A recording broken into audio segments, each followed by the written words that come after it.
Hello friend and family, welcome back to my YouTube channel. Ikaze cyane rero nitwa Donatella binshaka abanzi ku izina rya TDN. Ikaze rero kuri Dona Official. Waba uri muri Africa, muri Europe, muri Australia, muri Canada ndetse no muri Amerika, ahantu uri hose ndagusuhuje ndakuramukije bitewe nimba uri mu gitondo cyangwa se nimugoroba.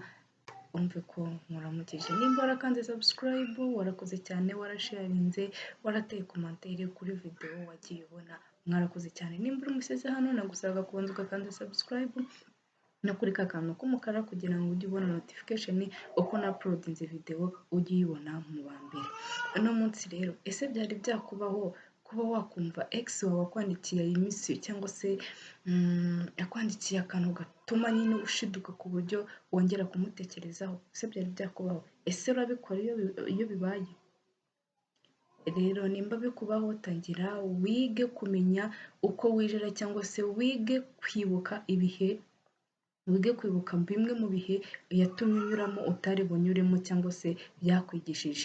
Nimba bikwandikira ugashiduka, wibagije amajoro waraye urira, wibagije iminsi wamaze utarya, wibagiwe ukuntu wasengaga ubwira Imana ngo mfasha byibura mwibagirwe, ariko akajambo kamwe gahise kagukura, wumva ushiduka, wumva wasubirayo, wumva wajya gukundana nawe, wowe wumva wasubira mu gukundana nawe. Ese ibintu mwapfuye cyangwa se ibintu mutumvikanyeho kimwe aka kanya yaba bihinduye kugira ngo ufate umwanzuro wo gusubirayo? Tekereza neza, byibazeho neza. Nimba ex wawe cyangwa se umu ex wawe hari ibyo yakweretse, hari ibyo wizemo, hari n'ibyo yenda udashobora kongera gutinyuka muri relation urimo aka kanya cyangwa se nimba utaranayijyamo, aho kugira ngo usubire inyuma cyangwa se usubire ku mu ex wawe, wakwemera ukaba single wenda nk'imyaka 2 ikaba yashiraho kugira ngo usubire. Yego, gutanga amahirwe ya kabiri ni byiza, ariko nanone ku mu ex wawe ntabwo byakabaye byiza kuko hari ibintu mwapfuye. Ubu se nimba mwarapfuye kuguca inyuma, yarabiretse ubu ngubu, yenda ugasanga arimo araguha excuse z'ukuntu yenda byabaye, yisanze yabikoze se cyangwa se yisanze yaguciye inyuma, yisanze hari ibintu byamubayeho kandi yenda bitari bumubeho, agahora aguha izo excuse ukazumva, ariko yenda bikageraho nawe wumva bikurambiye ukabivamo. Ese nimba yarakubwiraga nabi mu bantu cyangwa se akaba yararakaraga cyane akaba yanagukubise, umuntu wagukubise muri guteretana cyangwa se muri kwiganaho, utekereza ko ubu ngubu yabiretse? Ubu ngubu ubwo noneho nimba yaguhaga urushya azashaka ikibanda kiguhunde, ariko wifata umwanzuro wo kuvuga ngo usubiye, kuko ahantu uri gusubira nawe urahazi ni mu muriro. Wifata umwanzuro rero wo gusubira ku mu ex wawe, wifata umwanzuro wo kumva yuko yahindutse, kuko nta muntu uhindura umuntu. Umuhungu ashobora guhinduka kuko hari icyo agushaka, ariko wowe ntabwo ushaka kumuhindura, ngo yenda ngo usanze nkanywa inzoga ngo zamuhindura. Azazireka kuko yenda akeneye ko yakumvisha uko udakunda abantu banywa inzoga, azazireka, ariko nyuma y'igihe runaka uzumva ahubwo baguhamagaye ngo ngwino ujye umutore. Nta muntu uhindura umuntu, ahubwo umuntu niwe wihindura abona yuko bitari ngombwa akaba yabihindura. Nimba utekereza ko umuhungu muri kumwe cyangwa umukobwa muri kumwe hari ingeso umubonaho, hari icyo kintu uri kugerageza kuba wavuga ngo uzamuhindura, wikwica intege nawe ubwawe, banza urebe ko nawe wowe ku giti cyawe byahinduka. Ariko nimba ufata imbaraga zawe ugatekereza ko uzahindura uwo muhungu cyangwa uwo mukobwa, urimo ni kwa kundi bavuga ngo uri gusuka amazi ku rutare, uko ubona amazi ahita yirukanka, nawe ni nako uri kubigenza. Rero wita umwanya wawe ngo uvuga ngo uramuhindura, reba umuntu muri kumwe cyangwa se reba nimba binanze kandi ubivamo bivuyemo, atari kuvuga ngo usubire inyuma. Ahangaha urugero, hari ukuntu, sinzi nimba mwari mwagiye mu iduka cyangwa se wari wakunda nk'umwenda mu isoko, ukuntu iyo yenda baguhenze cyangwa se usubira inyuma uwureba wumva ko bakugarura. Nimba icyo gihe mutandukana cyangwa se icyo gihe mushwana, atararebye inyuma ngo akugarure cyangwa se yongera gusaba mwongere musubirane, utekereza ko nyuma y'amezi 5, nyuma y'amezi 3, nyuma y'umwaka, ubu aribwo atekereje guhindukira ngo akurebe? Utekereza ko aribwo abonye ko uri uw'agaciro? Byibura unareba inyuma, umwenda wawe ukunze byibura urambereye, yenda wanawigeze ukabona yenda muri kunanirwa nakubicira, ariko byibura ushaka kuvuga ngo reka nemere imibi, cyangwa se nawe ugasubirayo kuko nyine wawubonyemo ko ufite agaciro cyangwa se uwukeneye cyane. Ariko ahangaha nimba atasubiye inyuma muri icyo gihe, wita umwanya wawe ujya kumushaka, wita umwanya wawe nyuma y'igihe runaka ngo nuko akwandikiye, wita umwanya wawe ngo nuko ngo yisubiyeho ngo n'ibiki n'ibiki, wita umwanya wawe. Ahangaha nimba uzi neza ko wakunze umwenda cyangwa se urukweto, ugasubira inyuma ugasanga yenda hari ukuntu ujya mu isoko ry'imyenda cyangwa se ry'inkweto, ugasanga yenda haje arivaje nshyashya, haje imyenda mishyashya, urukweto ugasanga yenda urarukunze mu iduka, urarwipimye ubona ni narwo runagufite nga neza, ariko muri ako kanya ukaba ukizuyaza amafaranga ni menshi, ariko buriya mu rugo mfite inkweto, buriya nyine ukumva yenda urimo urasipendinga amafaranga mu buryo byo kwiyambika neza cyangwa se byo kwambara neza, ariko se buriya warugura, ukagenda wagera mu nzira ukumva ugize akandi gatekerezo ko gusubira inyuma ngo ujye kurwishyura. Igihe usubiye inyuma ukagenda ugasanga hari undi waje akarutora, cyangwa se hari undi muntu umaze kurwishyura uri kubona afite kashi, kandi nta rundi rukweto ruri muri iryo duka rundi rumeze nk'iya rivaje wari wahisemo ifite ingano n'ikirenge cyawe, urarubuza ararwishyura ubibona, kandi nta rindi duka uragenda ubaza irindi duka ati nta gakweto kameze gutya kameze gutya, usobanurira umucuruzi akubwira ati ndumva iyo ngiyo nayizi, nta muntu wundi ndayibonana, ubanza ntabwo nyine mperuka yenda kurangura, bwo ntabwo nyine mbizi, amakuru nawe ntayazi. Rero nimba umusore mukundana cyangwa umukobwa mukundana atarahindukiye ngo aze kukureba muri icyo gihe mugitandukana, cyangwa se agashaka kugaruka mu gihe nyuma, icyo gihe ni ukuguprofita, nta kindi kintu azakumarira. Niba umuntu mwararangije kubona yuko bitavamo, mutakumvikana, hari ibintu byibura mwapfuye, ese ubundi utekereza yuko uko yakubabaje bitazongera? Ubwirwa n'iki ko atagarutse noneho kongera kukubabaza koko, akujegeze wumva uko ubaye?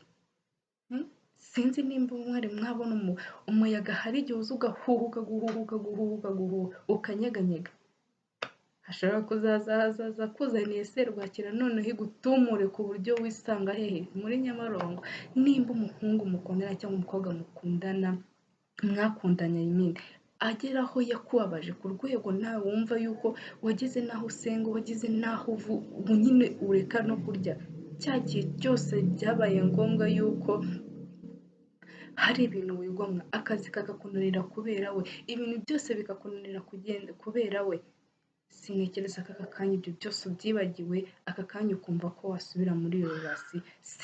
Sinibaza ukuntu nimba waramaze kubona ko relationship wari urimo yari toxic, aka kanya ukaba ushaka kongera kwisubiramo, utekereza ko noneho ubu ngubu bizaba bimeze gute? Ni imiriro. Nimba byibura yaragerageje kuguha urushyi, cyangwa se akagutuka mu bantu, cyangwa se akakuvuga mu bantu akagusebya, ubu ngubu ubwo bizamera gute? Azafata mikoro agende mu muhanda bivuge. Muribuka turi mu gihe cya corona, hari imodoka yajyaga izenguruka mu makaritsiye igenda itwibutsa amabwiriza yuko tugomba kwifata mu gihe cya corona, noneho we nawe azafata mikoro akodesha imodoka noneho agushyire ku karubanda. Nimba watekerezaga yuko kumva ko wasubira muri relasiyo we n'umu ex wawe, uri kwibeshya, iryo ni ikosa rikomeye cyane utazakora mu buzima, utazanicuza mu buzima, kuko nuramuka ubikoze ugaha amahirwe umuntu wagerageje kukugirira nabi, kugushengura umutima wawe, kukubeshya ko agukunda atagukunda, kugucitinga, kugukubita,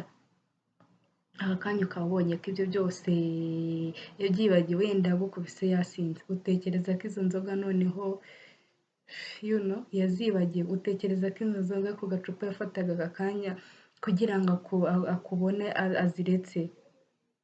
Nimba yarafataga rimwe akaba ari ryo agukubitira, ubu noneho ugiye kumuha amahirwe anywa atatu, noneho tekereza atatu nagera mu bwonko ukuntu bizamera.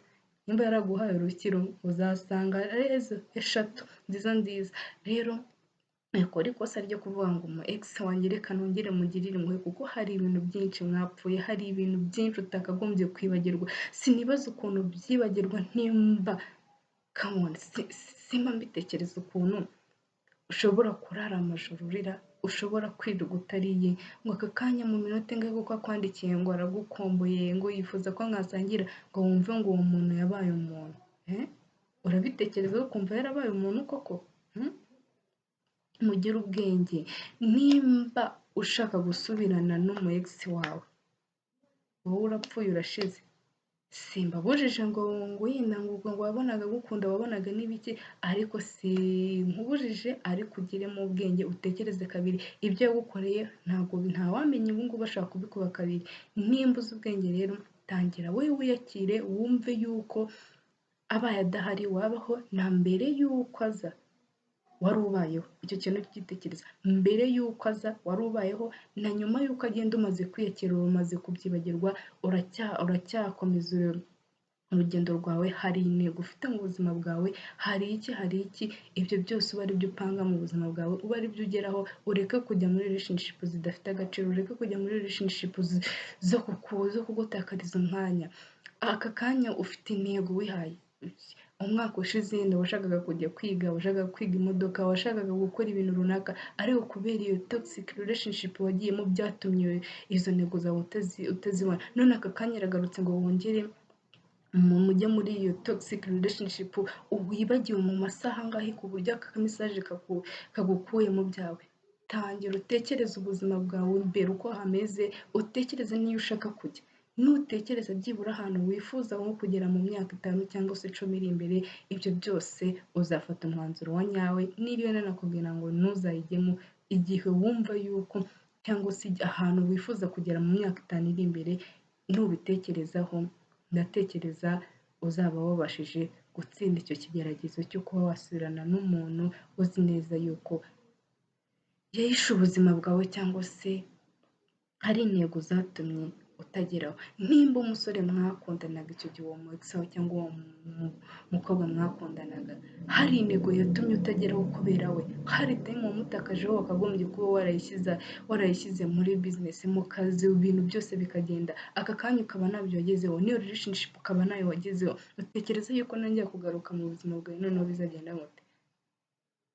Ni ugushaka amafaranga tukaba dukodesha y'isanduku, kuko nayo ntekereza ko nuyisubiramo nawe utazayasiga ngo tuyabone.